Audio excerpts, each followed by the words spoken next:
ठीक है जी, बहुत बहुत शुक्रिया। और इस पो महीने दे ਜਿਹੜੇ ਗੁਰੂ ਗੋਬਿੰਦ ਸਿੰਘ ਸਾਹਿਬ ਦੇ ਚਾਰ ਸਾਹਿਬਜ਼ਾਦੇ ਮਾਤਾ ਗੁਜਰੀ ਜੀ ਔਰ ਜਿਹੜੇ ਨਾਲ ਸ਼ਹੀਦ ਹੋਏ ਗੁਰੂ ਗੋਬਿੰਦ ਸਿੰਘ ਸਾਹਿਬ ਦੇ ਚਮਕੌਰ ਦੀ ਜੰਗ ਦੇ ਵਿੱਚ ਜਿਹੜੇ ਮੁਕਤੇ ਉਹ 40 ਸਿੱਖ ਔਰ ਹੋਰ ਬੇਅੰਤ ਜਿਹੜੀਆਂ ਸ਼ਹਾਦਤਾਂ ਹੋਈਆਂ।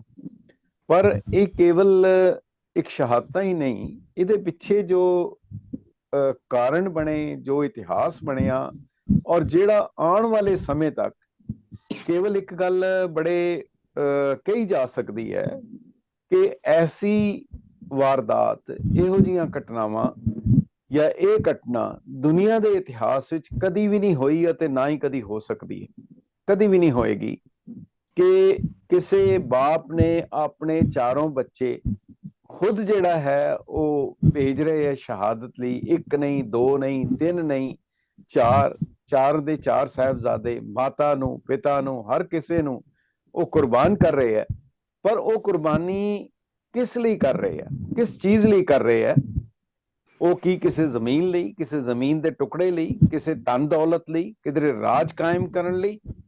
ਉਹ ਜਿਹੜੀ ਕੁਰਬਾਨੀ ਹੋਈ, ਜੋ ਕੁਝ ਹੋਇਆ ਹੈ, ਉਹਦਾ ਪਿਛੋਕੜ ਜੇਕਰ ਦੇਖਿਆ ਜਾਏ ਤਾਂ ਜਦੋਂ ਗੁਰੂ ਅਰਜਨ ਦੇਵ ਜੀ ਨੇ ਹਰਮੰਦਰ ਸਾਹਿਬ ਦੀ ਨੀਂਹ ਰਖਾਈ ਸੀ ਔਰ ਉਹ ਸਾਈਂ ਮੀਆਂ ਮੀਰ ਜੀ ਕੋਲੋਂ ਰਖਵਾਈ ਸੀ, ਉਹੀ ਇੱਕ ਪੈਗਾਮ ਸੀ, ਉਹੀ ਇੱਕ ਏਜੰਡਾ ਸੀ। ਔਰ ਜਿਹੜੇ ਗੁਰੂ ਅਰਜਨ ਦੇਵ ਜੀ ਪੁਕਾਰ ਕੇ ਕਹਿ ਰਹੇ ਸਨ, ਬਿਸਰ ਗਈ ਸਭ ਤਾਤ ਪਰਾਈ, ਮੈਨੂੰ ਕੋਈ ਆਪਣਾ ਪਰਾਇਆ, ਸਭ ਵਿਸਰ ਗਿਆ ਹੈ, ਸਭ ਇੱਕ ਹੈ। ਔਰ ਫਿਰ ਜਦੋਂ ਉਹਨਾਂ ਨੇ ਹਰਮੰਦਰ ਸਾਹਿਬ ਦੀ ਨੀਂਹ ਸਾਈਂ ਮੀਆਂ ਮੀਰ ਜੀ ਕੋਲੋਂ ਰਖਵਾ ਰਹੇ ਹਨ ਤਾਂ ਕਿਹਾ ਗਿਆ कि हरमंदिर की बुनियाद की ईंट दे रही है गवाही कि कभी मजाहब में थी दोस्ती मुस्कुराई। कि ऐसा कदी दुनिया दे इतिहास विच होया है? हुण जदों ओ कह रहे हन कि बिसर गई सब तात पर आई, यानी सारी खलकत, तां ओही गल गुरु गोबिंद सिंह साहब भी कह रहे हन, मानस की जात सब है एक के पहचानबो। पर केवल मानस की जात एक के पहचानबो दी गल नहीं कर रहे, ਉਹਦੇ ਵਿੱਚ ਕਹਿ ਰਹੇ ਹਨ ਹਿੰਦੂ ਤੁਰਕ ਕਉ, ਹਿੰਦੂ ਕੀ ਤੇ ਮੁਸਲਮਾਨ ਕੀ। ਖਾਲੀ ਹਿੰਦੂ ਔਰ ਮੁਸਲਮਾਨ ਦੀ ਗੱਲ ਨਹੀਂ ਕਰ ਰਹੇ, ਬਲਕਿ ਤੁਸੀਂ ਇੱਕ ਦੇਖੋ, ਸ਼ਾਇਦ ਬਹੁਤੇ ਲੋਕਾਂ ਨੂੰ ਨਹੀਂ ਪਤਾ ਹੋਏਗਾ, ਉਦੋਂ ਅੱਗੇ ਵੀ ਜਿਹੜੇ ਸਬ ਸੈਕਸ਼ਨ ਹਨ, ਇੰਟਰਫੇਥ ਦੀ ਗੱਲ ਨਹੀਂ ਕਰ ਰਹੇ, ਇੰਟਰਾਫੇਥ ਦੀ ਵੀ ਗੱਲ ਕਰ ਰਹੇ ਹਨ ਕਿ ਦੂਜਿਆਂ ਨਾਲ ਗੱਲ ਕਰਨੀ, ਕਿ ਜੇ ਇੰਟਰਫੇਥ ਤਾਂ ਹੋਏਗਾ ਜੇ ਇੰਟਰਾਫੇਥ ਹੋਏਗਾ। ਜੇ ਆਪਸ ਵਿੱਚ ਜਿਹੜੇ ਫਿਰਕੇ ਹਨ ਮਜ਼ਹਬ ਦੇ, ਉਹਨਾਂ ਦੇ ਵਿੱਚ ਵੀ ਉਹ ਹਮਾਨਗੀ ਹੋਏਗੀ। ਹਜ਼ੂਰ ਕਹਿ ਰਹੇ ਹਨ ਹਿੰਦੂ ਤੁਰਕ ਕਉ, ਰਾਫਜ਼ੀ ਇਮਾਮ ਸਾਫੀ, ਯਾਨੀ ਇਹ ਜਿਹੜੇ ਫਿਰਕੇ ਹਨ ਇਹ ਸਾਰੇ ਇੱਕ ਜ਼ਾਤ ਹਨ, ਇਹਨਾਂ ਦੇ ਵਿੱਚ ਕੋਈ ਫਰਕ ਨਹੀਂ ਹੈ। ਹੁਣ ਜਿਹੜੀ ਸ਼ਹਾਦਤ ਦੀ ਗੱਲ ਹੋ ਰਹੀ ਹੈ, ਫਤਿਹਗੜ੍ਹ ਸਾਹਿਬ ਚਮਕੌਰ ਸਾਹਿਬ, ਫਤਿਹਗੜ੍ਹ ਸਾਹਿਬ ਜਿੱਥੇ ਛੋਟੇ ਸਾਹਿਬਜ਼ਾਦੇ ਸ਼ਹੀਦ ਕੀਤੇ ਗਏ, ਔਰ ਉਹ 5 ਔਰ 7 ਸਾਲ ਦੇ, ਕਦੀ ਆਪਣੇ ਤਖਯਲ ਵਿੱਚ, ਕਦੀ ਆਪਣੀ ਸੋਚ ਵਿੱਚ ਇਹ ਸਮਝਿਆ ਜਾਏ, ਕਦੀ ਮਹਿਸੂਸ ਕਰਨ ਦੀ ਕੋਸ਼ਿਸ਼ ਕੀਤੀ ਜਾਏ ਕਿ ਕਿਸੇ 5 ਔਰ 7 ਸਾਲ ਦੇ ਛੋਟੇ ਮਾਸੂਮ ਬੱਚਿਆਂ ਨੂੰ ਕੋਈ ਸਜ਼ਾ ਦੇ ਸਕਦਾ ਹੈ? ਸਜ਼ਾਏ ਮੌਤ ਕੋਈ ਦੇ ਸਕਦਾ ਹੈ, ਕੋਈ ਕਰ ਸਕਦਾ ਹੈ। ਔਰ ਉਹ ਵੀ ਇਹੀ ਨਹੀਂ, ਉਹ ਵੀ ਹੈ ਕਿ ਬਹੁਤ ਹੀ ਤਸ਼ਰੀਹ ਦੇ ਕੇ ਸ਼ਹੀਦ ਕਰਨਾ। ਮੈਂ ਜ਼ਿਆਦਾ ਤੇ ਨਹੀਂ ਕਹਿ ਸਕਦਾ, ਮੈਨੂੰ ਬਹੁਤੀ ਸਮਝ ਨਹੀਂ, ਔਰ ਮੈਂ ਡਰਦਾ ਵੀ ਹਾਂ ਕਿ ਕਦੀ ਕਿਸੇ ਗਲਤ ਲਫ਼ਜ਼ ਨਹੀਂ ਬੋਲਣਾ ਚਾਹੀਦਾ। ਮਗਰ ਮੈਂ ਕੁਰਾਨ ਮਜੀਦ ਦੇ ਵਿੱਚੋਂ ਪੜ੍ਹ ਰਿਹਾ ਸੀ, ਵਲਮੁਹਸਨਾਤ ਆਇਤ ਦਾ 93 ਵਿੱਚ, ਮਾ ਮਯਕਤਲ ਮਾਮਨ ਮੁਤ ਆਮਦਨ, ਉਹ ਪੂਰਾ ਮੈਂ ਨਹੀਂ ਪੜਾਂਗਾ ਕਿਉਂਕਿ ਗਲਤੀ ਨਾ ਹੋ ਜਾਏ।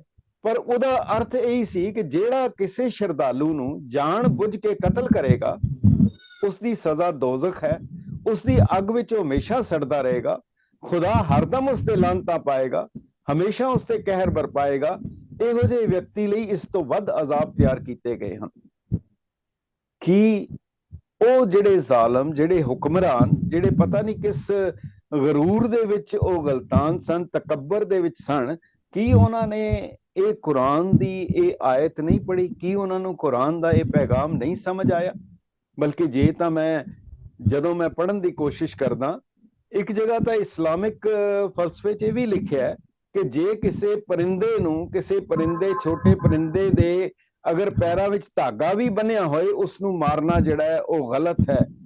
ਪਰ ਉਹ ਸਾਹਿਬਜ਼ਾਦੇ ਤਾਂ ਉਹਨਾਂ ਦੀ ਕੈਦ ਵਿੱਚ ਸੀਗੇ, ਮਾਤਾ ਜੀ ਤਾਂ ਉਹਨਾਂ ਦੀ ਕੈਦ ਵਿੱਚ ਸੀਗੇ। ਉਹਦ ਦੀ ਲੜਾਈ ਦਾ ਮੈਂ ਪੜ੍ਹ ਰਿਹਾ ਸੀ ਕਿ ਜਦੋਂ ਇੱਕ ਦੁਸ਼ਮਣ ਦੀ ਫੌਜ ਦੇ ਕਿਸੇ ਜਰਨੈਲ ਦੀ ਲਾਸ਼ ਜਿਹੜੀ ਸੀ ਹਜ਼ਰਤ ਸੱਲੱਲਾਹੁ ਅਲੈਹਿ ਵਸੱਲਮ ਦੇ ਖੇਮੇ ਵਿੱਚ ਆ ਗਈ, ਉਹਨਾਂ ਦੇ ਕਬਜ਼ੇ ਵਿੱਚ ਆ ਗਈ, ਤਾਂ ਉਹ ਦੂਜੀ ਧਿਰ ਜਿਹੜੀ ਸੀ ਵੱਡੀ ਰਕਮ ਲੈ ਕੇ ਆਏ ਕਿ ਸਾਡੇ ਜਰਨੈਲ ਦੀ ਜਿਹੜੀ ਲਾਸ਼ ਹੈ ਸਾਨੂੰ ਦੇ ਦਿੱਤੀ ਜਾਏ। ਉਸ ਵੇਲੇ ਹਜ਼ਰਤ ਮੁਹੰਮਦ ਸਾਹਿਬ ਨੇ ਕਿਹਾ ਕਿ ਇਹ ਲਾਸ਼ ਪੂਰੇ ਅਦਬ ਔਰ ਸਤਕਾਰ ਨਾਲ ਇਹਨਾਂ ਨੂੰ ਵਾਪਸ ਕਰ ਦਿੱਤੀ ਜਾਏ। ਮੈਂ ਮੁਰਦਾ ਫਰੋਸ਼ ਨਹੀਂ ਹਾਂ, ਮੈਂ ਮੁਰਦੇ ਨਹੀਂ ਵੇਚਦਾ। ਪਰ ਹੈਰਾਨੀ ਹੁੰਦੀ ਹੈ ਕਿ 5 ਔਰ 7 ਸਾਲ ਦੇ ਸਾਹਿਬਜ਼ਾਦਿਆਂ ਨੂੰ ਸ਼ਹੀਦ ਕੀਤਾ ਜਾਂਦਾ ਹੈ ਔਰ ਸ਼ਹੀਦ ਕਰਨ ਤੋਂ ਬਾਅਦ ਉਹਨਾਂ ਦੇ ਸੰਸਕਾਰ ਲਈ ਉਸ ਜ਼ਮੀਨ ਦੀ ਕੀਮਤ ਮੰਗੀ ਜਾਂਦੀ ਹੈ। ਇਸ ਤੋਂ ਵੱਡਾ ਇਤਿਹਾਸ ਦੇ ਵਿੱਚ, ਤਾਰੀਖ ਦੇ ਵਿੱਚ ਕਿਹੜੀ ਮਤਲਬ ਲਫ਼ਜ਼, ਕੋਈ ਮੈਨੂੰ ਲੱਗਦਾ ਹੈ ਕਿ ਲਫ਼ਜ਼ ਵੀ ਛੋਟੇ ਹੋ ਜਾਣਗੇ, ਉਹ ਲਫ਼ਜ਼ ਵੀ ਨਹੀਂ ਪੂਰੇ ਹੁੰਦੇ। ਸੋ ਪਰ ਜੇ ਹੁਣ ਅਸੀਂ ਸ਼ਹਾਦਤ ਦੀ ਗੱਲ ਕਰੀਏ, ਗੱਲ ਇਹ ਹੈ ਕਿ ਹਰ ਕਿਸੇ ਨੇ ਚਲੇ ਜਾਣਾ। ਇਸ ਦੁਨੀਆ ਦੇ ਵਿੱਚ ਜਿਹੜਾ ਵੀ ਆਇਆ ਉਹ ਕੁਝ ਸਮਾਂ ਲੈ ਕੇ ਆਇਆ, ਥੋੜੇ ਸਮੇਂ ਲਈ ਆਇਆ, ਔਰ ਕਿਸ ਤਰ੍ਹਾਂ ਜਾਣਾ ਇਹ ਫਰਕ ਹੈ। ਹੁਣ ਜਾਣਾ ਉਸ ਸ਼ੌਕ ਨਾਲ ਜਾਣਾ ਹੈ, ਆਪਣੇ ਮਕਸਦ ਨੂੰ ਪੂਰਾ ਕਰਦਿਆਂ ਜਾਣਾ ਹੈ, ਕਿ ਫਿਰ ਇਸ ਤਰ੍ਹਾਂ ਜਾਣਾ ਹੈ ਕਿ ਦੀਨ ਗਵਾਇਆ ਦੁਨੀ ਸਿਓ ਦੁਨੀ ਨਾ ਚਾਲੀ ਸਾਥ। लाई है आत आए, ज़ौक़ ने शायद किया सी, लाई है आत आए कज़ा ले चली चले, ना अपनी खुशी आए ना अपनी खुशी चले, बेहतर तो है यही कि ना दुनिया से दिल लगे, पर क्या करे जो काम ना बेदिल लगी चले। उम्रे खिज़र, खिज़र दी उम्र किया जाता है ਜਿਹੜਾ ਕਿ ਆਬੇ ਹਯਾਤ ਦੇ ਚਸ਼ਮੇ ਦੇ ਕੋਲ ਖੜਾ ਹੈ ਔਰ ਉਹਦੀ ਉਮਰ ਕਰੋੜਾਂ ਸਾਲ ਹੋ ਗਈ ਹੈ, ਉਹਨੂੰ ਮੌਤ ਨਹੀਂ ਆ ਰਹੀ। ਉਹ ਕਹਿੰਦਾ ਉਮਰੇ ਖਿਜ਼ਰ ਹੋ ਤੋ ਵੀ ਕहेंगे बवक्ते मर्ग हम क्या रहे यहाँ अभी आए अभी चले। ਸੋ ਉਮਰ ਦੀ ਕੋਈ ਨਹੀਂ ਹੈ ਕਿ ਕਿੰਨੀ ਜਾਂਦਾ, 100 ਦੀ ਜਾਂਦਾ, 125 ਹੋ ਕੇ 150 ਹੋ ਕੇ ਚਲਾ ਜਾਂਦਾ ਕਿ 5-7 ਸਾਲ ਦੇ ਹੋ ਜਾਂਦਾ। ਹੁਣ 5 ਔਰ 7 ਸਾਲ ਦੇ ਉਹ ਸਾਹਿਬਜ਼ਾਦੇ ਗੁਰੂ ਗੋਬਿੰਦ ਸਿੰਘ ਸਾਹਿਬ ਦੇ ਬਹੁਤ ਸੁੰਦਰ ਗੁਰਦਿੱਤ ਸਿੰਘ ਕੁੰਦਨ ਨੇ ਕਿਹਾ ਸੀ ਕਿ ਉਹਨਾਂ ਨੇ ਦੀਵਾਰ ਵਿੱਚ ਚੁਣਿਆ ਜਾਣਾ ਸੀ, ਤੇ ਗੁਰੂ ਗੋਬਿੰਦ ਸਿੰਘ ਸਾਹਿਬ ਬਾਰੇ ਉਹਦੇ ਖਿਆਲ ਆਪਣੇ ਪੇਸ਼ ਕਰਦਾ, ਕਹਿੰਦਾ ਰਿਹਾ ਗਿੱਠਾਂ ਨਾਲ ਪੁੱਤਾਂ ਦੀਆਂ ਮਿਣੇ ਪਿੰਨੀਆਂ, ਚੋਜੀ ਅੱਖਾਂ ਸਾਹਮਣੇ ਨਕਸ਼ਾ ਦੀਵਾਰ ਦਾ ਰਿਹਾ। ਉਹ ਸਾਰਾ ਇੱਕ ਡਰਾਮਾ ਸੀ, ਇੱਕ ਵਿਚਿੱਤਰ ਨਾਟਕ ਹੈ। ਉਹ ਇੱਕ ਜਿਹੜਾ ਰੱਬ ਨੇ 2 ਸ਼ਖਸੀਅਤਾਂ ਭੇਜੀਆਂ, ਦੇਵ ਦੈਤ ਜਾਂ ਛੰਨ ਉਪਜਾਇਓ।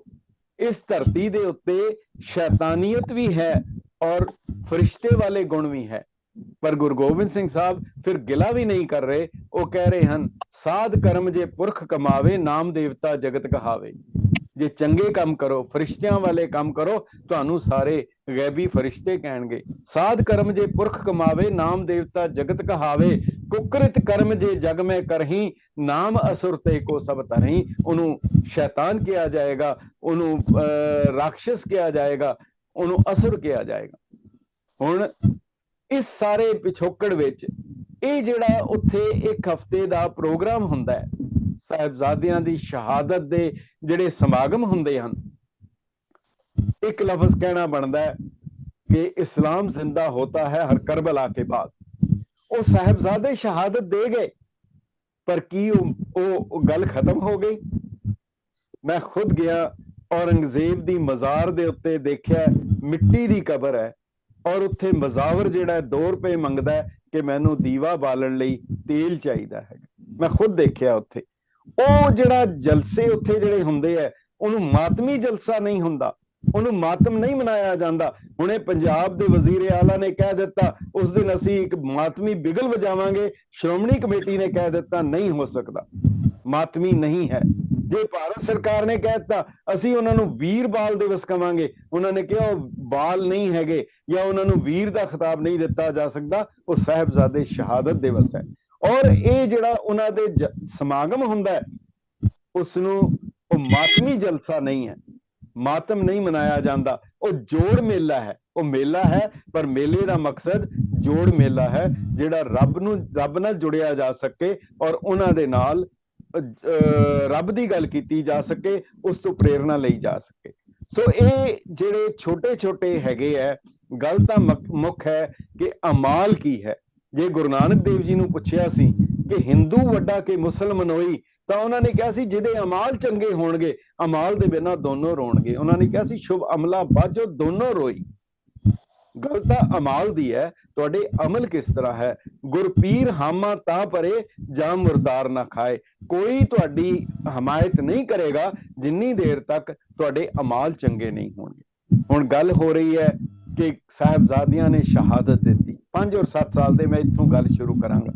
ਹੁਣ ਜੇ 5 ਔਰ 7 ਸਾਲ ਦੇ ਕਿੰਨੀ ਕੁ ਉਹਨਾਂ ਨੂੰ ਉਹਨਾਂ ਦੀ ਦਾਨਾਈ, ਉਹਨਾਂ ਦੀ ਸੋਝੀ ਔਰ ਉਹਨਾਂ ਦੀ ਪਰਪੱਕਤਾ, ਉਹਨਾਂ ਦੀ ਆਤਮਾ, ਸਰੀਰ ਭਾਵੇਂ ਛੋਟੇ ਹੋਣਗੇ ਪਰ ਉਹਨਾਂ ਦੀ ਜਿਹੜੀ ਰੂਹ ਹੈ, ਉਹਨਾਂ ਦੀ ਆਤਮਾ ਹੈ, ਉਹ ਕਿਤਨੀ ਬੁਲੰਦ ਹੈ। ਉਹ ਆਤਮਾ ਗੁਰੂ ਅਰਜਨ ਦੇਵ ਜੀ ਵਾਲੀ ਹੈ। ਔਰ ਜਦੋਂ ਗੱਲ ਕੀਤੀ ਜਾ ਰਹੀ ਹੈ ਲਾਹੌਰ ਦੇ ਵਿੱਚ ਤੁਸੀਂ ਪ੍ਰੋਗਰਾਮ ਕਰ ਰਹੇ ਹੋ, ਲਾਹੌਰ ਦੇ ਵਿੱਚ ਹੀ ਗੁਰੂ ਅਰਜਨ ਦੇਵ ਜੀ ਨੂੰ ਵੀ ਸ਼ਹੀਦ ਕੀਤਾ ਗਿਆ।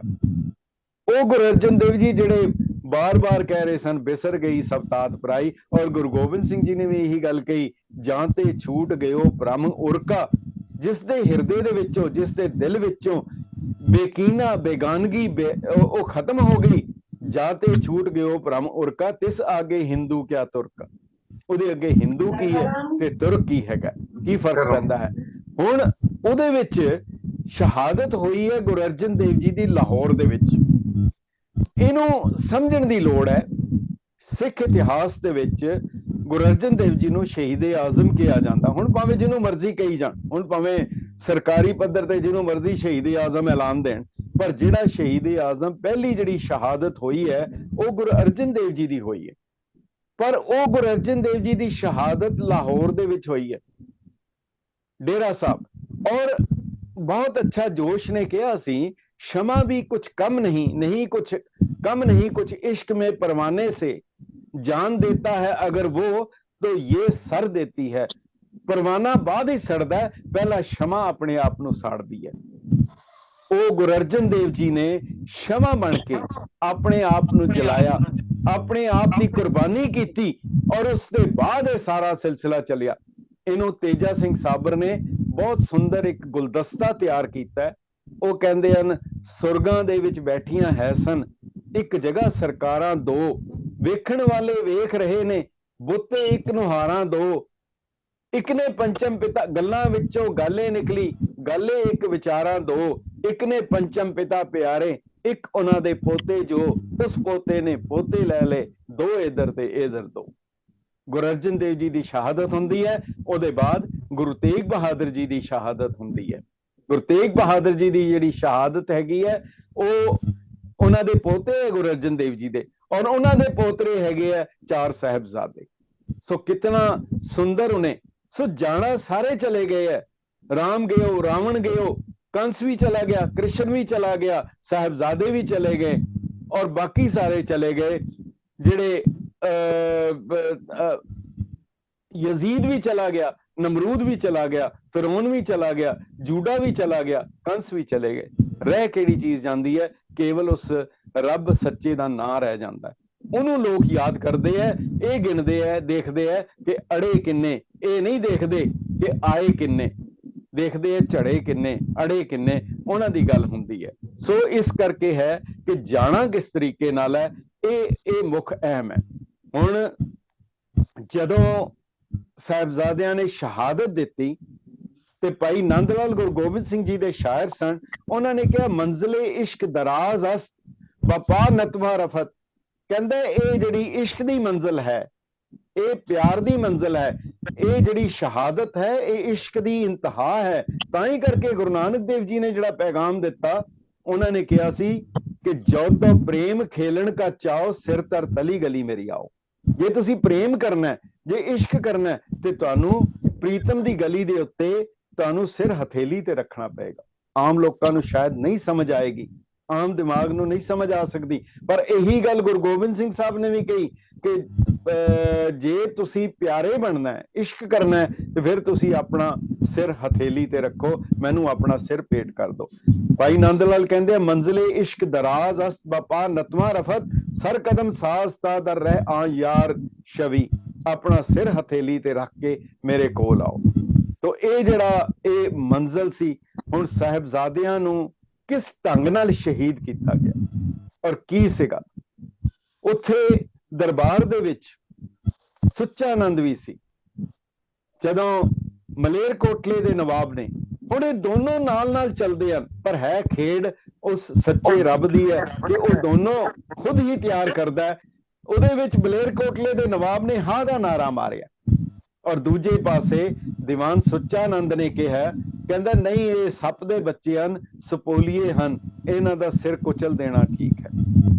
हुण देखो उन्हें कहा सुच्चानंद ने ये सप दे बच्चे हन, पर उहदा नतीजा की निकलदा है, तारीख कित्थों शुरू हुंदी है।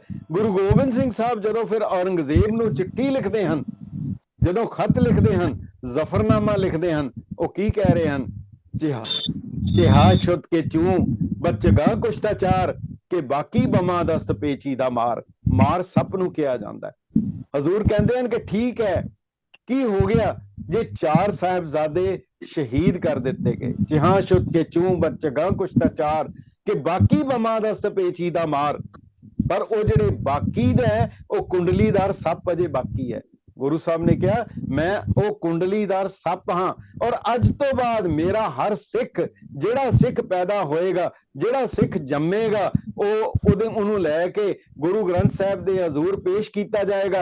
ये भुचंगी है, भुचंगी सप दे बच्चे नूं कहा जाता है, भुचंग सप नूं कहा जाता है। ये भुचंगी है, इस दे अंदर भी थोड़ी जहर भर दिओ, इहदे अंदर भी अपने नाम दी जहर भर दिओ। सो दोनों पासे है, उधर सुच्चानंद कह रहा है, उधर नवाब मलेरकोटला कह रहा है। और गुरु साहब ने मलेरकोटले दे नवाब शेर मुहम्मद खान साहब नूं एक हुक्मनामा दिता, अपनी किरपान दिती, और जिहड़ी उस खानदान ने अज भी सांभ के रखी हुई है, वो उन्हां दे कोल है। दूजे पासे फिर जदों साहिबजादे शहीद हो जाते हैं, उहदा जिक्र बहुत सोहना नंद अपने प्रकाश शिमलवी जी छोटे साहिबजादियां दी शहादत दा जिक्र बड़े विरागमई ढंग नाल, मैं दर्दनाक ते नहीं कहांगा, विरागमई ढंग दे नाल जिक्र करदे हन कि सरहंद चो सुनेहा मिलिया के लाल टुर गए, दोवें शहीद हो गए ने नौ निहाल टुर गए, सूबे ने कंध अंदर दोवें नपीड़ दिते, कोमल शरीर इट्टां दे विच पीड़ दिते। सुन के ओ गल सारी ओ मुस्कुरा के उठिया, उस बादशाह ने नूरे दे कोल आके पुछया, तू रूबरू से उत्थे कोई गल ना लुकाई, ते साफ साफ दसी कोई कहर ना कमाई, कोई हिंज ते ना केरी, कोई आ ते ना कड्डी, लाला ने किधरे उच्ची, कोई साह ते ना कड्डी, तेसी दे नाल लगी जद सट सी करारी, मेरे फतेह ने उच्ची कोई चीख ते ना मारी। ये कहण दा भी अंदाज वखरा सी, जो उस ने वजाया वो साज वखरा सी। हजूर जदों पहुंचते है, चमकौर दी गढ़ी तो निकलते है, आनंदपुर साहब तो चमकौर साहब दा रस्ता फिर तय किया जा सकता है, पर चमकौर साहब तो माछीवाड़े का रस्ता बहुत औखा है, बहुत पैंडा है। सारे साथ छड़ गए, हर कोई साथ छड़ गया, और गुरु साहब कल्ले हन, मगर वो सदा दे रहे हैं। फिर अकाल पुरख नूं कह रहे हैं, मित्र प्यारे नूं हाल मुरीदां दा कहना, तुद बिन रोग रजाइयां दे ओढ़ण, नाग निवासां दे सहना। ये कितनी बरकत, रहमत और केड़ा वो नूर केड़ा है जिहड़ा दे उन्हां दे अंदर बरप रिहा है। और उस वेले सारे जदों साथ छड़ जाते हैं, फिर राय कल्ला जी वो उन्हां दी खिदमत करते हैं, और गुरु साहब उन्होंने एक किरपान, एक रेल और नाल एक गंगा सागर दिंदे हैं, जिहड़ा अज भी उन्हां दे खानदान दे विच राय अजीजुल्ला साहब खान साहब दे कोल बड़े एहतराम दे नाल वो है, और संगतां नूं दे दर्शन करांदे हैं। सो ये जिहड़ा सारा हैगा किरदार जिहड़ा है, ये नाल नाल चलदे हैं, जिन्हों कहा ना कि दोनों ही मतलब देव दैत जां छन उपजायो, चंगियां रूहां ते दूजियां रूहां ये नाल नाल जांदियां हन। और इसके बाद ये तां होई छोटे साहिबजादियां दी शहादत, और वो जिहड़ी सरहंद जिसनों कुरान मजीद विच कहा है कि उत्ते हमेशा ही उन्हां दे उत्ते अजाब होएगा, वो सरहंद जिस बारे कहा जांदा सी, दुनिया दे विच ऐसी कोई थां नहीं जिथे इस तरीके दे नाल ਉਹਨਾਂ ਨੂੰ ਬਕਾਇਦਾ ਹੁਕਮ ਦੇ ਕੇ ਤਸੀਹੇ ਦੇ ਕੇ ਸ਼ਹੀਦ ਕੀਤਾ ਹੋਏ। ਔਰ ਉਸ ਸਰਹੰਦ ਬਾਰੇ ਕਿਹਾ ਜਾਂਦਾ ਸੀ, नेकी वो शह है जो कभी छुट नहीं सकती, सरहंद तो लुट सकता है, ये कभी लुट नहीं सकती। ਉਹ ਸਰਹੰਦ ਪੂਰੀ ਦੀ ਪੂਰੀ ਥੇ ਬਣ ਗਈ, ਪੂਰੀ ਦੀ ਪੂਰੀ। ਜਦੋਂ ਜੱਸਾ ਸਿੰਘ ਆਹਲੂਵਾਲੀਆ, ਉਹਨਾਂ ਨੂੰ ਕਿਹਾ ਗਿਆ, ਇਤਿਹਾਸ ਦੇ ਵਿੱਚ ਦਰਜ ਹੈ ਕਿ ਗੁਰੂ ਸਾਹਿਬ ਕਹਿ ਗਏ ਸੀ ਕਿ ਇਸ ਸਰਹੰਦ ਦੇ ਵਿੱਚ ਖੋਤਿਆਂ ਨਾਲ ਹਲ ਚਲਾਏ ਜਾਣਗੇ, ਤਾਂ ਉਹ ਜੱਸਾ ਸਿੰਘ ਆਹਲੂਵਾਲੀਆ ਕਹਿਣ ਲੱਗੇ, ਕਹਿੰਦੇ ਮੈਨੂੰ ਨਹੀਂ ਪਤਾ ਇਹ ਗੱਲ ਸਹੀ ਹੈ, ਪਰ ਕਿਧਰੇ ਗੁਰੂ ਦਾ ਬਚਨ ਖਾਲੀ ਨਾ ਚਲਾ ਜਾਏ। ਉਹਨਾਂ ਨੇ ਇੱਕ ਅਪੀਲ ਕੀਤੀ ਔਰ ਉਹਦੇ ਵਿੱਚ ਪੂਰੀ ਸਰਹੰਦ ਨੂੰ, ਸਾਰੇ ਪੰਜਾਬ ਚੋਂ ਖੋਤੇ, ਟੱਟੂ, ਖੱਚਰ ਲੈ ਕੇ ਆਏ, ਉਹਨੂੰ ਪੂਰੇ ਨੂੰ ਤਹਿ ਜ਼ਮੀਨ ਪੱਧਰੀ ਕਰ ਦਿੱਤੀ ਗਈ ਔਰ ਤਹਿ ਬਣਾ ਦਿੱਤਾ ਗਿਆ। ਮਗਰ ਉਸ ਦੇ ਬਾਵਜੂਦ ਤੁਸੀਂ ਇੱਕ ਚੀਜ਼ ਅਜੇ ਵੀ ਦੇਖੋ, ਕਿਤਨੀ ਕਮਾਲ ਦੀ ਹੈ। ਜਿਹੜਾ ਗੁਰੂ ਸਾਹਿਬ ਦਾ ਸੁਨੇਹਾ ਸੀ, ਫਤਿਹਗੜ੍ਹ ਸਾਹਿਬ ਜਿੱਥੇ ਸਾਹਿਬਜ਼ਾਦੇ ਸ਼ਹੀਦ ਹੁੰਦੇ ਹਨ, ਜਿੱਥੇ ਮਾਤਾ ਜੀ ਸ਼ਹੀਦ ਹੁੰਦੇ ਹਨ, ਉਸ ਦੇ ਬਿਲਕੁਲ ਦੀਵਾਰ ਦੇ ਨਾਲ ਹੀ ਨਕਸ਼ਬੰਦੀਆਂ ਦੀ ਉਹ ਵੱਡੀ ਮਸਜਿਦ ਜਾਂ ਮਜ਼ਾਰ ਹੈ, ਉਹਦੀ ਦੀਵਾਰ ਨਾਲ ਲੱਗੀ ਹੈ। ਮਗਰ ਸਰਹੰਦ ਨੂੰ ਉਹਨਾਂ ਨੇ ਬਿਲਕੁਲ ਕੀਤਾ, ਮਗਰ ਉਹ ਉਸੇ ਤਰ੍ਹਾਂ ਦੀ ਉਸੇ ਤਰ੍ਹਾਂ ਖੜੀ ਹੋਈ ਹੈ, ਉਸ ਨੂੰ ਨਹੀਂ ਛੇੜਿਆ ਗਿਆ। ਇਹ ਇੱਕ ਬੜਾ ਵੱਡਾ ਸੁਨੇਹਾ ਹੈ ਕਿ ਉਹ ਕਹਿਣਾ ਕੀ ਚਾਹੁੰਦੇ ਹਨ। ਉਸ ਦੇ ਬਾਅਦ ਵੱਡੇ ਸਾਹਿਬਜ਼ਾਦਿਆਂ ਦੀ ਫਿਰ ਸ਼ਹਾਦਤ ਹੁੰਦੀ ਹੈ।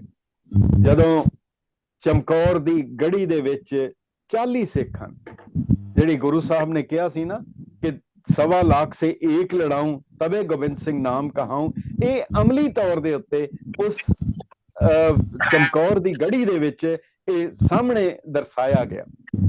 ਬਹੁਤ ਅਲੈ ਯਾਰ ਖਾਂ ਜੋਗੀ ਰਹਿਮਾਨੀ, ਜਿਨ੍ਹਾਂ ਦਾ ਜਦੋਂ ਤੱਕ ਸ਼ਾਇਦ ਇਹ ਜੋੜ ਮੇਲੇ ਲੱਗਦੇ ਰਹਿਣਗੇ, ਜਦੋਂ ਤੱਕ ਸਰਹੰਦ ਕਾਇਮ ਰਹੇਗੀ, ਜਦੋਂ ਤੱਕ ਸਰਹੰਦ ਦੇ ਜੋੜ ਮੇਲੇ ਹੋਣਗੇ, ਉਹ ਜੋਗੀ ਅਲੈ ਯਾਰ ਖਾਂ ਜੋਗੀ ਰਹਿਮਾਨੀ, ਉਹਨਾਂ ਦਾ ਕਲਾਮ ਜਿਹੜਾ ਹੈ ਉਹ ਹਮੇਸ਼ਾ ਹਮੇਸ਼ਾ ਲਈ ਸੁਣਿਆ ਜਾਂਦਾ ਰਹੇਗਾ। ਇਸ ਦੇ ਇਲਾਵਾ ਇੱਕ ਮਿਰਜ਼ਾ ਮੁਹੰਮਦ ਅਬਦੁਲ ਗਨੀ ਸਾਹਿਬ ਸਨ, ਜਿਹੜੀ ਚੇਤਨ ਸਿੰਘ ਨੇ ਵੀ ਉਹਨਾਂ ਦੀ ਕਲਾਮ ਜਿਹੜਾ ਹੈ ਆਪਣੇ ਉਹਦੇ ਦਰਜ ਕੀਤਾ ਹੈ, ਉਹਨਾਂ ਦਾ ਕਲਾਮ ਵੀ ਪੜ੍ਹਿਆ ਜਾਂਦਾ ਰਹੇਗਾ। ਸਾਹਿਬਜ਼ਾਦਿਆਂ ਨੂੰ ਸ਼ਹੀਦ ਹੋਣਾ, ਸਿੱਖ ਹਨ, 40 ਸਿੱਖ ਹੈ, 10 ਲੱਖ ਦੀ ਫੌਜ ਹੈ, ਚਾਰੇ ਪਾਸਿਓਂ ਘੇਰਾ ਪਿਆ ਹੈ, ਪਹਾੜੀ ਹਿੰਦੂ ਰਾਜੇ ਔਰ ਔਰੰਗਜ਼ੇਬ ਦੀਆਂ ਫੌਜਾਂ। ਪਰ ਕੈਸਾ ਅਜਬ ਮੰਜ਼ਰ ਹੈ ਕਿ ਉਹ ਪਹਾੜੀ ਹਿੰਦੂ ਰਾਜੇ, ਉਹ ਗੁਰੂ ਸਾਹਿਬ ਦੇ ਨਾਲ ਉਹਨਾਂ ਦੇ ਖਿਲਾਫ ਲੜਨ ਲਈ ਆਏ ਹਨ, ਜਿਨ੍ਹਾਂ ਦੇ ਤਿਲਕ ਜੰਜੂ ਦੀ ਖਾਤਰ ਗੁਰੂ ਤੇਗ ਬਹਾਦਰ ਜੀ ਸ਼ਹਾਦਤ ਦੇ ਰਹੇ ਹਨ। ਔਰ ਗੁਰੂ ਸਾਹਿਬ ਦੇ ਹਮਾਇਤ ਦੇ ਵਿੱਚ ਕਿਹੜੇ ਉਹਨਾਂ ਦੇ ਨਾਲ ਵੱਖ-ਵੱਖ ਜੰਗਾਂ ਦੇ ਵਿੱਚ ਆਏ ਹਨ, ਉਹ ਪੀਰ ਬੁੱਧੂ ਸ਼ਾਹ ਦੇ ਹਨ, ਜਿਨ੍ਹਾਂ ਦੇ 3 ਸਾਹਿਬਜ਼ਾਦੇ ਗੁਰੂ ਸਾਹਿਬ ਵੱਲੋਂ ਲੜਦੇ ਹੋਏ ਸ਼ਹੀਦ ਹੋ ਜਾਂਦੇ ਹਨ। ਗੁਰੂ ਸਾਹਿਬ ਇਤਨਾ ਕੁਝ ਹੋ ਕੇ, ਇਤਨਾ ਕੁਝ ਕਰਕੇ ਵੀ ਫਿਰ ਜਾਜੋਂ ਦੀ ਜਦੋਂ ਲੜਾਈ ਹੁੰਦੀ ਹੈ, ਬਹਾਦਰ ਸ਼ਾਹ ਗੁਰੂ ਸਾਹਿਬ ਕੋਲੋਂ ਮਦਦ ਮੰਗਦੇ ਹਨ ਔਰ ਉਹਨਾਂ ਦੇ ਕੋਲ 2 ਲੱਖ ਫੌਜ ਹੈ। ਉਹਨਾਂ ਦੇ ਭਰਾ ਜਿਹਦੇ ਨਾਲ ਉਹਨਾਂ ਦਾ ਤਖਤ ਦਾ ਲੜਾਈ ਜੰਗ ਚੱਲ ਰਹੀ ਹੈ, ਜਾਜੋਂ ਉਹਦੇ ਕੋਲ, ਉਹਨਾਂ ਕੋਲ 2 ਲੱਖ ਦੀ ਫੌਜ ਹੈ, ਪਰ ਉਹ ਗੁਰੂ ਸਾਹਿਬ ਕੋਲੋਂ ਮਦਦ ਮੰਗਦੇ ਹਨ ਤੇ ਗੁਰੂ ਸਾਹਿਬ 300 ਸਿੱਖਾਂ ਦਾ ਜਥਾ ਭੇਜਦੇ ਹਨ। ਇਹ ਸਾਰਾ ਇਤਿਹਾਸ ਦੇ ਵਿੱਚ ਫਾਰਸੀ ਔਰ ਅੰਗਰੇਜ਼ੀ ਦੇ ਸਾਰੇ ਰਿਕਾਰਡ ਵਿੱਚ ਮੌਜੂਦ ਹੈ। ਉਹਨਾਂ ਨੂੰ ਪੁੱਛਿਆ ਗਿਆ ਬਹਾਦਰ ਸ਼ਾਹ ਨੂੰ, ਇਹ 300 ਦਾ ਤੁਸੀਂ ਕੀ ਕਰੋਗੇ? ਉਹ ਕਹਿਣ ਲੱਗੇ ਇਹਨਾਂ ਕੋਲ ਰੂਹਾਨੀ ਤਾਕਤ ਹੈ, ਇਹਨਾਂ ਕੋਲ ਰੂਹਾਨੀ ਸ਼ਕਤੀ ਹੈ। ਔਰ ਉਹ ਜਿਹੜਾ ਅਖੀਰ ਦੇ ਵਿੱਚ ਦੱਸਿਆ ਜਾਂਦਾ ਹੈ, ਜਿਹੜਾ ਇਤਿਹਾਸ ਦੇ ਵਿੱਚ ਅੰਕਿਤ ਹੈ ਕਿ ਜਦੋਂ ਜੰਗ ਖਤਮ ਹੁੰਦੀ ਹੈ ਕਿ ਉਸ ਨੂੰ ਉਹਨਾਂ ਦੇ ਜਿਹੜਾ ਦੂਜੇ ਪਾਸੇ ਦੁਸ਼ਮਣ ਸੀ, ਉਸ ਨੂੰ ਇੱਕ ਤੀਰ ਵੱਜਦਾ ਔਰ ਉਸ ਤੀਰ ਦੇ ਨਾਲ ਉਹ ਥੱਲੇ ਡਿੱਗ ਜਾਂਦਾ, ਜੰਗ ਖਤਮ ਹੋ ਜਾਂਦੀ ਹੈ।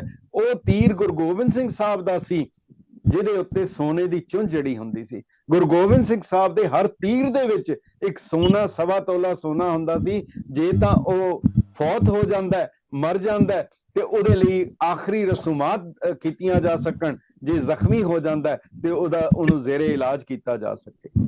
ਇੱਕ ਐਸਾ ਰਹਿਬਰ ਹੈ ਕਿ ਜਿਹੜਾ ਅਖੀਰਲੇ ਵੇਲੇ ਵੀ ਉਹ ਕੁਝ ਨਾਲ ਹੀ ਕੁਝ ਸੁਨੇਹਾ ਵੀ ਦਿੰਦਾ ਜਾ ਰਿਹਾ। ਔਰ ਦੇਖੋ, ਇਸ ਤੋਂ ਵੱਡੀ, ਸਭ ਤੋਂ ਵੱਡੀ ਜਿਹੜੀ ਗੱਲ ਕੀਤੀ ਜਾ ਰਹੀ ਹੈ ਉਹ ਇਹ ਹੈ ਕਿ ਜਦੋਂ ਖਤਮ ਹੋ ਜਾਂਦਾ ਹੈ ਤਾਂ ਫਿਰ ਬਹਾਦਰ ਸ਼ਾਹ, ਉਹਨਾਂ ਦੇ ਕੋਲ ਖਾਨਦਾਨੀ ਤੌਰ ਦੇ ਉੱਤੇ ਔਰੰਗਜ਼ੇਬ ਦੇ ਕੋਲ ਹਜ਼ਰਤ ਰਜ਼ੀਆ ਅੱਲਾਹੁ ਅਨਹੂ ਦੀ ਇੱਕ ਸੈਫ, ਹਜ਼ਰਤ ਅਲੀ ਦੀ ਸੈਫ ਸੀ ਉਹਨਾਂ ਦੇ ਕੋਲ। ਔਰ ਬਹਾਦਰ ਸ਼ਾਹ ਸਭ ਤੋਂ ਵੱਡੀ ਭੇਟ ਜਿਹੜੀ ਕਰ ਸਕਦਾ ਹੈ ਉਹ ਬਹਾਦਰ ਸ਼ਾਹ ਨੇ ਗੁਰੂ ਗੋਬਿੰਦ ਸਿੰਘ ਸਾਹਿਬ ਨੂੰ ਹਜ਼ਰਤ ਅਲੀ ਦੀ ਉਹ ਸੈਫ ਭੇਟ ਕੀਤੀ, ਉਹ ਦਿੱਤੀ। ਔਰ ਤੁਸੀਂ ਹੈਰਾਨ ਹੋਵੋਗੇ ਕਿ ਉਹ ਜਿਹੜੀ ਸੈਫ ਹੈ, ਉਹ ਜਿਹੜੀ ਤਲਵਾਰ ਹੈ, ਜਿਸ ਕੇਸਗੜ੍ਹ ਸਾਹਿਬ ਦੇ ਜਿਸ ਤਖਤ ਦੇ ਉੱਤੇ ਗੁਰੂ ਗੋਬਿੰਦ ਸਿੰਘ ਸਾਹਿਬ ਦਾ ਉਹ ਖੰਡਾ ਪਿਆ, ਜਿਹਦੇ ਨਾਲ ਉਹਨਾਂ ਨੇ ਅੰਮ੍ਰਿਤ ਛਕਾਇਆ, ਉਹਦੇ ਨਾਲ ਉਸੇ ਸਿੰਘਾਸਨ ਦੇ ਉੱਤੇ ਉਹ ਹਜ਼ਰਤ ਅਲੀ ਦੀ ਉਹ ਸੈਫ ਵੀ ਉੱਥੇ ਪਈ ਹੋਈ ਹੈ, ਜਿਹਦੇ ਰੋਜ਼ ਦਰਸ਼ਨ ਕਰਾਏ ਜਾਂਦੇ ਆ, ਜਿਹਨੂੰ ਰੋਜ਼ ਦੀਦਾਰ ਕਰਾਏ ਜਾਂਦੇ ਹਨ। ਸੋ ਇਹ ਜਿਹੜੀ ਚੀਜ਼ ਹੈ ਇੱਕ ਬੜੀ ਵੱਡੀ ਚੀਜ਼ ਹੈ, ਮਾਮੂਲੀ ਨਹੀਂ ਹੈ। ਔਰ ਇਸ ਦੇ ਵਿੱਚ ਇੱਕ ਗੱਲ ਹੋਰ, ਜਿਹੜੀ ਵੱਡੇ ਸਾਹਿਬਜ਼ਾਦਿਆਂ ਬਾਰੇ ਅਲੀ ਯਾਰ ਖਾਂ ਜੋਗੀ ਨੇ ਜੋ ਲਿਖਿਆ, ਉਹ ਜ਼ਰੂਰ ਕਹਿਣਾ ਬਣਦਾ।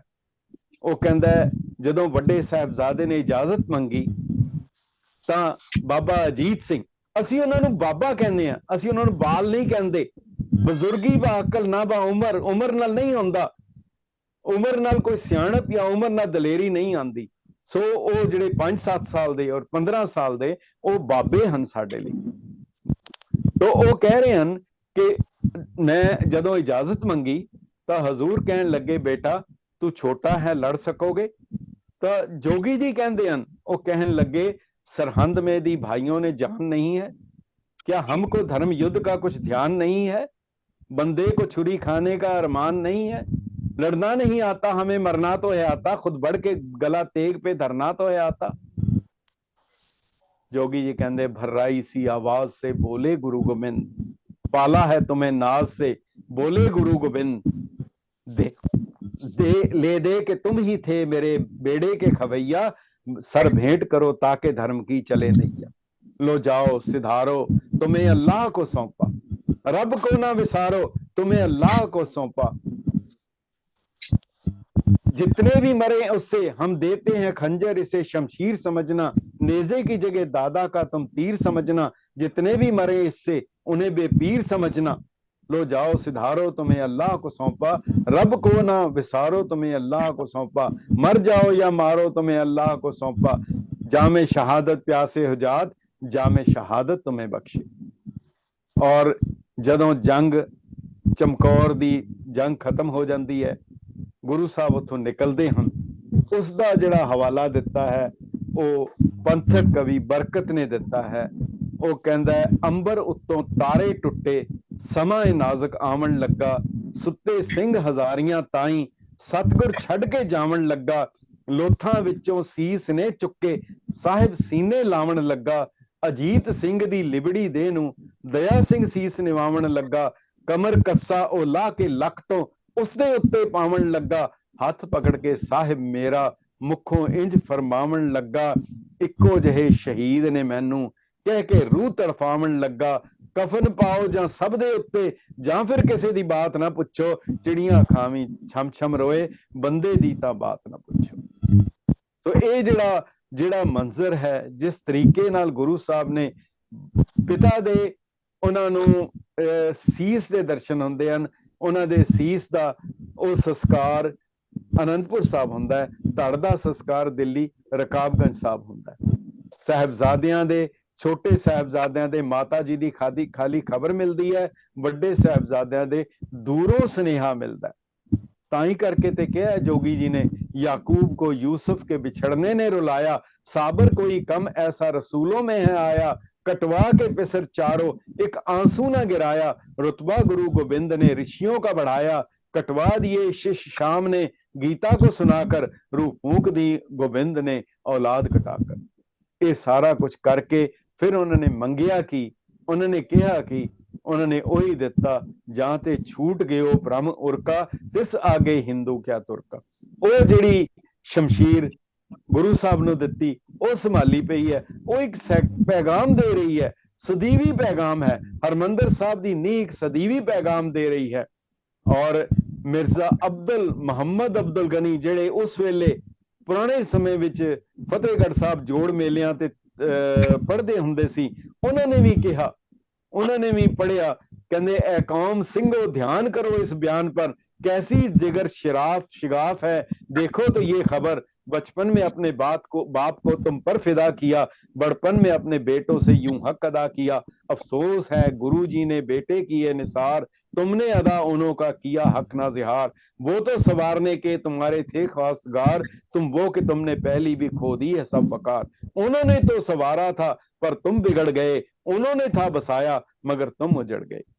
ਜਦੋਂ ਨਿਕਲਦੇ ਆ ਗੁਰੂ ਸਾਹਿਬ ਔਰ ਉਹਨਾਂ ਨੂੰ ਕਿਹਨੇ ਸਾਥ ਦਿੱਤਾ ਹੈ? ਨਬੀ ਖਾਂ ਤੇ ਗਨੀ ਖਾਂ। ਜਦੋਂ ਇੰਨਾ ਸਰਕਾਰੀ ਤਸ਼ੱਦਦ ਹੋ ਰਿਹਾ ਉਸ ਵੇਲੇ ਉਹ ਆ ਕੇ ਆਉਂਦੇ ਹਨ ਔਰ ਉਹ ਆ ਕੇ ਗੁਰੂ ਸਾਹਿਬ ਦੀ ਸੇਵਾ ਕਰਦੇ ਹਨ। ਉਹਨਾਂ ਦਾ ਪੂਰਾ ਖਾਨਦਾਨ ਜਿਹੜਾ ਸੀ ਉਹ ਉਹਨਾਂ ਨੂੰ ਤਹਿ ਤੇਗ ਕਰ ਦਿੱਤਾ ਗਿਆ, ਸ਼ਹੀਦ ਕਰ ਦਿੱਤਾ ਗਿਆ। ਗੁਰੂ ਸਾਹਿਬ ਨੇ ਉਹਨਾਂ ਨੂੰ ਇੱਕ ਹੁਕਮਨਾਮਾ ਦਿੱਤਾ ਸੀ ਔਰ ਉਸ ਹੁਕਮਨਾਮੇ ਦੇ ਲਫ਼ਜ਼ ਸੀ ਨਬੀ ਖਾਂ ਗਨੀ ਖਾਂ ਨੂੰ ਕਿ ਤੁਸੀਂ ਮੇਰੇ ਖਾਸ ਪੁੱਤਰ ਹੋ। ਡਾਕਟਰ ਬਲਬੀਰ ਸਿੰਘ ਕਹਿੰਦੇ ਆ ਕਿ ਉਹਨਾਂ ਦੀ ਬੇਟੀ 11 ਸਾਲ ਦੀ ਸੀ। ਜਦੋਂ ਉਹਨੇ ਪੁੱਛਿਆ ਇਹ ਕੀ ਲਿਖਿਆ, ਉਹਦੇ ਚੋਂ ਕਹਿਣ ਲੱਗੇ ਗੁਰੂ ਗੋਬਿੰਦ ਸਿੰਘ ਜੀ ਨੇ ਲਿਖਿਆ ਕਿ ਤੁਸੀਂ ਮੇਰੇ ਖਾਸ ਪੁੱਤਰ ਹੋ। ਉਹ ਬੇਟੀ ਕਹਿਣ ਲੱਗੀ ਜੇ ਤੁਸੀਂ ਗੁਰੂ ਸਾਹਿਬ ਦੇ ਪੁੱਤਰ ਹੋ ਮੈਂ ਉਹਨਾਂ ਦੀ ਪੋਤੀ ਹਾਂ। ਉਹ ਫਿਰ ਸਿਰ ਤੇ ਰੱਖ ਕੇ ਨੱਚਣ ਲੱਗ ਪਈ, ਵਜਦ ਵਿੱਚ ਆ ਗਈ, ਉਹ ਪੜ੍ਹੀ ਗਈ मैं पोती मैं पोती मैं आपदार मोती, मैं प्रीत संग प्रोती, मैं जोत संग ज्योति, मैं पोती मैं पोती। सो ये सारे जिन्ने हन। ਉਹਦੇ ਬਾਅਦ ਜਦੋਂ ਸਿੱਖ ਇਕੱਠੇ ਹੋਏ ਗੁਰੂ ਗੋਬਿੰਦ ਸਿੰਘ ਸਾਹਿਬ ਨੂੰ ਅਫਸੋਸ ਬੁਲਾਉਣ ਲੱਗੇ। ਜਦੋਂ ਅਫਸੋਸ ਬੁਲਾਇਆ ਤੇ ਹਜ਼ੂਰ ਨੇ ਕਿਹਾ ਕਿ ਮੈਨੂੰ ਕਾਹਦਾ ਅਫਸੋਸ ਹੈ, ਮੈਨੂੰ ਅਫਸੋਸ ਨਾ ਬੁਲਾਓ। ਕਹਿੰਦੇ ਸੰਤ ਮੂਏ ਕਿਆ ਰੋਈਏ ਜੋ ਆਪਣੇ ਗ੍ਰਹਿ ਜਾਏ। ਜਿਹੜੇ ਉਹ ਤਾਂ ਆਪਣੇ ਘਰ ਜਾਂਦਾ ਹੈ, ਜਿਹੜਾ ਸੰਤ ਹੈ, ਜਿਹੜਾ ਫਰਿਸ਼ਤਾ ਹੈ, ਜਿਹੜੀ ਰੱਬੀ ਰੂਹ ਹੈ, ਉਸ ਨੂੰ ਜ਼ਿੰਦਗੀ ਔਰ ਮੌਤ ਦੇ ਵਿੱਚ ਫਰਕ ਨਹੀਂ ਹੈ। ਜੇ ਤੁਸੀਂ ਅਫਸੋਸ ਕਰਨਾ ਹੈ ਤਾਂ ਉਹਨਾਂ ਦੇ ਕਰੋ ਜਿਹੜਾ ਦੀਨ ਗਵਾਇਆ ਦੁਨੀ ਸਿਓ ਦੁਨੀ ਨਾ ਚਾਲੀ ਸਾਥ। ਸੋ ਸੋਚਨ ਕੇ ਜੋਗ ਸਮਾਨਾ, ਧਰਮ ਤਿਆਗ ਜਿਨ ਕੀਏ ਪਾਪ ਨਾਨਾ, ਤਜੇ ਸੁਪੰਥ ਕੁਮਾਰਗ ਚਾਲੇ, ਸੋ ਸੋਚਨ ਕੇ ਜੋਗ ਵਿਸਾਲੇ। ਗੁਰੂ ਗੋਬਿੰਦ ਸਿੰਘ ਸਾਹਿਬ ਜਦੋਂ ਬਹਾਦਰ ਸ਼ਾਹ ਦੇ ਦਰਬਾਰ ਵਿੱਚ ਗਏ ਤਾਂ ਸ਼ਾਹੀ ਪੀਰ ਨੇ ਪੁੱਛਿਆ ਸੀ ਗੁਰੂ ਗੋਬਿੰਦ ਸਿੰਘ ਸਾਹਿਬ ਨੂੰ, ਪੀਰ ਮਜ਼ਹਬ ਹਮਾਰਾ ਖੂਬ ਕਿ ਤੁਮਾਰਾ ਖੂਬ। ਕਿਆ ਜਵਾਬ ਹੈ ਜਿਹੜਾ ਹਰ ਕਿਸੇ ਲਈ ਹੈ। ਜਿਹੜਾ ਵੀ ਗੁਰੂ ਗੋਬਿੰਦ ਸਿੰਘ ਸਾਹਿਬ ਨਾਲ ਜ਼ਰਾ ਜਿੰਨੀ ਵੀ ਉਸ ਇਤਿਹਾਸ ਨਾਲ, ਉਸ ਤਾਰੀਖ ਨਾਲ, ਜਿਹੜਾ ਉਹਨਾਂ ਮਹਾਨ ਸ਼ਹੀਦਾਂ ਨਾਲ ਯਾਰ ਜਿਨ੍ਹਾਂ ਉਹਨਾਂ ਨੇ ਹੱਕ ਇਨਸਾਫ ਦਾ ਸਾਥ ਦਿੱਤਾ, ਉਹਨਾਂ ਲਈ ਅਗਰ ਗੱਲ ਕਰਨਾ ਚਾਹੁੰਦਾ ਹੈ, ਉਹਦੇ ਲਈ ਇਹ ਸੁਨੇਹਾ ਬਹੁਤ ਵੱਡਾ ਹੈ। ਔਰ ਉਹ ਜਿਹੜਾ ਸੁਨੇਹਾ ਹੈ ਉਹ ਦੇਖਣਾ ਹੈ ਕਿ ਮੈਂ ਕਿਹੜੇ ਪਾਸੇ ਜਾਣਾ ਹੈ। ਤੋ ਇਸ ਕਰਕੇ ਇਹ ਜਿਹੜੀ ਗੁਰੂ ਸਾਹਿਬਜ਼ਾਦਿਆਂ ਦੀ ਸ਼ਹਾਦਤ ਹੈ ਉਹ ਇੱਕਦਮ ਵੱਖਰੀ ਹੈ। ਔਰ ਜਿਹੜੀ ਗੱਲ ਕਹੀ ਗਈ ਸੀ ਕਿ ਉਹ ਸਰਹੰਦ ਬਾਰੇ, ਉਹ ਵੀ ਹੈ नेकी है वो शय जो कभी छुट नहीं सकती, सरहंद तो लुट सकता है ये कभी लुट नहीं सकती। असी अमल करिए ਜਿਹੜਾ ਗੁਰੂ ਗੋਬਿੰਦ ਸਿੰਘ ਸਾਹਿਬ ਦਾ ਹੈ, ਤੁਮਕੋ ਤੁਮਾਰਾ ਖੂਬ ਹਮਕੋ ਹਮਾਰਾ ਖੂਬ। ਕੇਵਲ ਬਾਹਰੇ ਪੱਖੋਂ ਹੀ ਅਸੀਂ ਦੀਨ ਵਿੱਚ ਨਾ ਆਈਏ, ਅਸੀਂ ਆਪਣੇ ਉਹਦੀ ਗੱਲ ਨਾ ਕਰੀਏ, ਕੇਵਲ ਲਫ਼ਜ਼ਾਂ ਦੇ ਨਾਲ ਨਾ ਗੱਲ ਕਰੀਏ। ਉਹ ਜਿਹੜਾ ਪੈਗਾਮ ਸਾਨੂੰ ਮਿਲਿਆ ਹੈ ਆਪਣੇ ਪੈਗੰਬਰਾਂ ਤੋਂ, ਵਲੀ ਅੱਲਾਹ ਤੋਂ, ਉਹਨੂੰ ਅਸੀਂ ਆਪਣੇ ਹਿਰਦੇ 'ਚ ਵਸਾਈਏ ਔਰ ਹਿਰਦੇ 'ਚ ਹੀ ਰੱਖ ਕੇ ਨਹੀਂ, ਫਿਰ ਉਹਨੂੰ ਅਮਲ ਵਿੱਚ ਲੈ ਕੇ ਆਈਏ, ਤਾਂ ਹੀ ਕੋਈ ਫਾਇਦਾ ਹੈ। ਔਰ ਇਹ ਜਿਹੜਾ ਸਿਲਸਿਲਾ ਹੈ ਇੱਕ ਸ਼ੁਰੂਆਤ ਸੀ ਜਿਹੜੀ ਗੁਰੂ ਅਰਜਨ ਦੇਵ ਜੀ ਨੇ ਲਾਹੌਰ ਤੋਂ ਸ਼ੁਰੂ ਕੀਤੀ ਔਰ ਜਿਹੜੀ ਅੱਜ ਤੱਕ ਵੀ ਚੱਲਦੀ ਆ ਰਹੀ ਹੈ। ਸੋ ਮੈਨੂੰ ਮੇਰੇ ਕੋਲ ਘੜੀ ਨਹੀਂ, ਮੈਂ ਦੇਖਿਆ ਨਹੀਂ, ਪਤਾ ਨਹੀਂ ਕਿੰਨਾ ਟਾਈਮ ਲੈ ਗਿਆ। ਉਹ ਕਹਿੰਦੇ ਕੋਈ ਬੋਲ ਰਿਹਾ ਸੀ, ਕਹਿੰਦਾ ਮੇਰੇ ਕੋਲ ਘੜੀ ਨਹੀਂ ਸੀ, ਪਿੱਛੋਂ ਕਹਿੰਦਾ ਜੀ ਕੈਲੰਡਰ ਤੇ ਹੈਗਾ ਸੀਗਾ। ਨਹੀਂ ਮੈਂ ਤੁਹਾਨੂੰ ਦੱਸਾਂ, ਇੱਕ ਮਿੰਟ ਮੈਂ ਤੁਹਾਨੂੰ ਸਾਰਿਆਂ ਨੂੰ ਦੱਸਾਂ ਜੀ ਕਿ ਅਗਰ 100 ਲਾਇਬ੍ਰੇਰੀਆਂ ਵੀ ਇਕੱਠੀਆਂ ਕਰ ਲਈਏ ਨਾ ਅਸੀਂ, 100 ਲਾਇਬ੍ਰੇਰੀਆਂ ਵੀ, ਤੇ ਉਹ ਇੰਨਾ ਗਿਆਨ ਤੁਹਾਨੂੰ ਕਿਧਰੋਂ ਨਹੀਂ ਮਿਲ ਸਕਦਾ। ਔਰ ਜਿੱਥੇ ਮੈਂ ਕਦੀ ਫਸਦਾ ਵਾਂ ਨਾ, ਸੱਚਾਈ ਹੈ, ਜਿੱਥੇ ਮੈਂ ਕਦੀ ਫਸ ਜਾਣਾ ਨਾ ਗੁਰਮਤ ਦੇ ਮਾਮਲੇ 'ਚ ਜਾਂ ਕੁਛ ਐਸੀ ਚੀਜ਼, ਤੇ ਮੇਰੇ ਕੋਲੋਂ 2-3 ਸ਼ਖਸ ਨੇ ਜਿਨ੍ਹਾਂ ਵਿੱਚੋਂ ਇੱਕ ਸਾਡੇ ਗੁਰਚਰਨ ਵੀਰ ਜੀ ਹੈਗੇ, ਮੈਨੂੰ ਅੱਧੀ ਰਾਤੀ ਫੋਨ ਕਰ ਦਿੰਦਾ ਕਿ ਮੈਨੂੰ ਇਹ ਦੱਸ ਦਿਓ ਤੇ ਇਹਨੂੰ ਇਹ ਸਮਝਾ ਦਿਓ ਕਿਹੜਾ ਰਸਤਾ ਹੈ। ਮਤਲਬ ਕਿ ਤੁਸੀਂ ਇਹ ਔਰ ਸਾਡੇ ਹੀਰੇ ਨੇ ਕਿ ਜਿਹੜੇ ਪਤਾ ਨਹੀਂ ਕੌਮ ਦੇ ਵਿੱਚ ਕਦੋਂ ਫਿਰ ਦੁਬਾਰਾ ਮੁੜ ਆਣੇ ਨੇ। ਔਰ ਸਾਡੀ ਖੁਸ਼ਕਿਸਮਤੀ ਹੈ ਕਿ ਵੀ ਇਹੋ ਜਿਹੇ ਹੀਰੇ ਸਾਡੇ ਕੋਲ ਨੇ ਜਿਹੜੇ ਸਾਨੂੰ ਕਈ ਦੁਬਿਧਾ ਵਿੱਚੋਂ ਕੱਢਦੇ ਨੇ, ਬੜੀਆਂ ਦੁਬਿਧਾ ਨੇ ਸਾਡੇ ਕੌਮ ਪੰਥ ਦੇ। ਮੈਂ ਜਿਹੜਾ ਨਾ ਜੀ ਇੱਕ ਚੀਜ਼ ਮੈਂ ਜ਼ਰੂਰ ਕਹਿਣੀ ਚਾਹਾਂਗਾ, ਕਿਉਂਕਿ ਦੇਖੋ ਸ਼ਹਾਦਤ ਹੋ ਜਾਣੀ ਹੋਰ ਹੈ, ਸ਼ਹਾਦਤਾਂ ਹੋ ਗਈਆਂ, ਸਭ ਕੁਝ ਹੋ ਗਈਆਂ, ਉਹਦੇ ਬਾਅਦ ਸਰੈਂਡਰ ਕਰ ਜਾਂਦੇ। ਪਰ ਗੁਰੂ ਗੋਬਿੰਦ ਸਿੰਘ ਸਾਹਿਬ ਨੇ ਉਸ ਦੇ ਬਾਅਦ ਇੱਕ ਜ਼ਫਰਨਾਮਾ ਲਿਖਿਆ, ਔਰੰਗਜ਼ੇਬ ਨੂੰ ਇੱਕ ਖਤ ਲਿਖਿਆ, ਉਹ ਜਿਹੜਾ ਕਿ ਹਰ ਇਨਸਾਨ ਨੂੰ, ਜਿੱਥੇ ਹੱਕ ਔਰ ਇਨਸਾਫ ਦੀ ਲੜਾਈ ਹੈ, ਜਿੱਥੇ ਹੱਕ ਦੀ ਲੜਾਈ ਹੈ, ਜਿੱਥੇ ਦੀਨ ਦੀ ਲੜਾਈ ਹੈ ਉੱਥੇ ਉਸ ਨੂੰ ਜ਼ਰੂਰ ਬਾਰ-ਬਾਰ ਪੜ੍ਹਨਾ ਚਾਹੀਦਾ, ਬਲਕਿ ਉਹ ਦੁਨਿਆਵੀ ਤੌਰ ਦੇ ਉੱਤੇ ਜਿਵੇਂ ਜਿਵੇਂ ਰਵਿੰਦਰਨਾਥ ਟੈਗੋਰ ਨੇ ਕਿਹਾ ਸੀ ਕਿ ਜਿਹੜੀ ਗਗਨ ਮੈਂ ਥਾਲ ਰਵਚੰਦ ਤਾਰਕਾ ਮੰਡਲ ਹੈਗਾ, ਉਹ ਕਹਿੰਦਾ ਪੂਰੇ ਬ੍ਰਹਿਮੰਡ ਦੀ, ਪੂਰੇ ਸੰਸਾਰ ਦਾ ਇੱਕ ਆਰਤੀ ਹੈ। ਉਸੇ ਤਰੀਕੇ ਨਾਲ ਜ਼ਫਰਨਾਮਾ ਸਾਰੀ ਇਨਸਾਨੀਅਤ ਦਾ, ਬਲਕਿ ਮੈਂ ਡਾਕਟਰ ਸਾਹਿਬ ਨੂੰ ਕਹਾਂਗਾ ਕਿ ਇਸ ਨੂੰ ਜ਼ਫਰਨਾਮੇ ਨੂੰ ਜ਼ਰੂਰ ਕਰਾ ਕੇ ਇਹਦੇ ਉੱਤੇ ਜੋ ਕਰ ਸਕਦੇ ਕਰਨ। ਉਹ ਦੇਖੋ ਗੁਰੂ ਸਾਹਿਬ ਦੇ ਚਾਰੋਂ ਸਾਹਿਬਜ਼ਾਦੇ ਚਲੇ ਗਏ, ਮਾਤਾ ਜੀ ਚਲੇ ਗਏ, ਪਿਤਾ ਜੀ ਚਲੇ ਗਏ, ਸਾਥੀ ਚਲੇ ਗਏ, ਨਾਲ ਉਹਨਾਂ ਦੇ ਕੁਝ ਵੀ ਨਹੀਂ ਹੈ ਦੁਨਿਆਵੀ ਤੌਰ ਦੇ ਉੱਤੇ। ਔਰ ਉਹ ਉਸ ਵੇਲੇ ਜਦੋਂ ਇੱਕ ਬਿਹਾਰੀ ਕਵੀ ਨੇ ਗੁਰੂ ਸਾਹਿਬ ਕੋਲ ਆ ਕੇ ਕਿਹਾ ਸੀ ਕਿ ਮੇਰੇ ਕੋਲ ਕੁਝ ਵੀ ਨਹੀਂ ਹੈ, ਮਗਰ ਮੰਗ ਕੀ ਰਿਹਾ? ਉਹ ਮੰਗ ਇਹੀ ਰਿਹਾ ਨਾ ਕਿ ਚਾਦਰ ਮੈਲੀ ਸਾਬਣ ਥੋੜਾ, ਜਦ ਦੇਖਾਂ ਤਾਂ ਦਰੋਵਾਂ, ਬਹੁਤੇ ਦਾਗ ਲਗੇ ਤਨ ਮੇਰੇ, ਮੈਂ ਕਿਹੜਾ ਕਿਹੜਾ ਧੋਵਾਂ, ਦਾਗਾਂ ਦੀ ਕੋਈ ਕੀਮਤ ਨਹੀਂ, ਮੈਂ ਕਿਉਂ ਕਰ ਹੱਛੀ ਹੋਵਾਂ, ਸ੍ਰੀ ਸਾਹਿਬ ਮੈਨੂੰ ਦਰਸ਼ਨ ਦੇਵੋ, ਮੈਂ ਸੱਚੇ ਸਾਬਣ ਧੋਵਾਂ। ਹੁਣ ਗੁਰੂ ਗੋਬਿੰਦ ਸਿੰਘ ਜਿਹੜਾ ਖੱਤ ਲਿਖਿਆ, ਉਹ ਜ਼ਰੂਰ ਮੈਂ ਉਹਦੇ ਵਿੱਚੋਂ ਕੁਝ ਸ਼ੇਅਰ, ਕੁਝ ਬੰਦ ਜ਼ਰੂਰ ਸਾਂਝੇ ਕਰਨੇ ਚਾਹਾਂਗਾ। ਜਦੋਂ ਇਤਨਾ ਕੁਝ ਹੋ ਜਾਂਦਾ ਹੈ ਤੇ ਉਹ ਗੁਰੂ ਗੋਬਿੰਦ ਸਿੰਘ ਸਾਹਿਬ ਔਰੰਗਜ਼ੇਬ ਨੂੰ ਖੱਤ ਲਿਖ ਰਹੇ ਹਨ, ਕੋਈ ਗਿਲਾ ਨਹੀਂ ਕਰ ਰਹੇ, ਕੋਈ ਸ਼ਿਕਾਇਤ ਨਹੀਂ ਕਰ ਰਹੇ, ਕੋਈ मतलब ऐसा रंजो गम का इजहार नहीं कर रहे। और की कह रहे हैं? कमाले करामात कायम करीम, रजा बख्श राजुक रिहाकुन रहीम। वो रजा करने वाला है, मेरा करने वाला है, बख्शिशा करने वाला है। इतनी हाई स्पिरिट, इतनी चढ़दी कला कोई लिखत च नहीं मिल सकती। और कह रहे हैं औरंगजेब नूं, ना साजो ना बाजो ना फर्श, खुदा बंद बख्शन दे ऐश अर्श।